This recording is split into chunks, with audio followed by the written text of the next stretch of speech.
প্রিয় শিক্ষার্থীবৃন্দ, সবাইকে শুভেচ্ছা জানিয়ে আজকের ক্লাসটি শুরু করছি।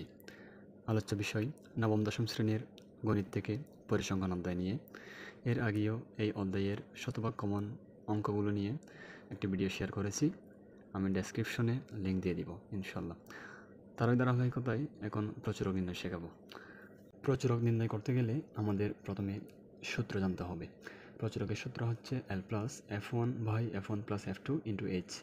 তো এখানে যে চলকগুলো দেওয়া আছে এই চলকের কাজ কি, আসলে এই বিষয়গুলো আমাদের ধারণা থাকতে হবে। এখানে L মানে হচ্ছে প্রচুরক শ্রেণীর নিম্ন সীমা। তো প্রচুরক শ্রেণী কোনটা? মূলত আমরা জানি যে শ্রেণীব্যাপ্তি এবং গণসংখ্যা দেওয়া থাকবে প্রশ্নের মধ্যে। তো সেক্ষেত্রে সর্বোচ্চ গণসংখ্যা যেটা আছে ওটা হচ্ছে প্রচুরক শ্রেণী।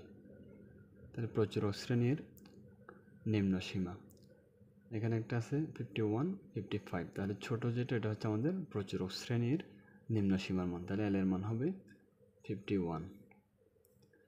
F1 প্রচুরক শ্রেণীর যে গণসংখ্যা আছে তার আগের গণসংখ্যা বিয়োগ করতে হবে।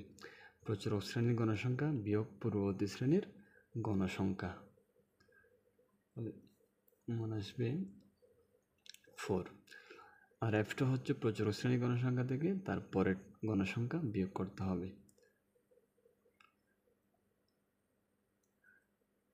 F2 এর মান কত? 2। H মানে হচ্ছে শ্রেণী ব্যবধান, অর্থাৎ 36 থেকে 40 পর্যন্ত আমাদের ব্যবধান কত। এখন আমরা এই মানগুলো এখানে বসাবো। 51 প্লাস F1 এর মান পাচ্ছি কত? 4। তাহলে এখানে 4 লিখবো। আবার F1 এর মান কত? 4 প্লাস F2 পাচ্ছি কত? 2 ইন্টু শ্রেণী ব্যবধান H এর মান কত? 5। তাহলে এখানে 51 প্লাস 4 আর 5 গুণ করলে কত হবে? 4 5 20, 4 2 6। এখন আমরা এটা ভাগ করে শেষে গিয়ে 51 এর সাথে যোগ করতে হবে। এখানে ক্যালকুলেশন করলে আমরা পাই কত? 3.33। তাহলে যোগ করেন পূর্ণ সংখ্যার সাথে পূর্ণ সংখ্যা 54। শেষে গিয়ে আমরা প্রায় লিখব।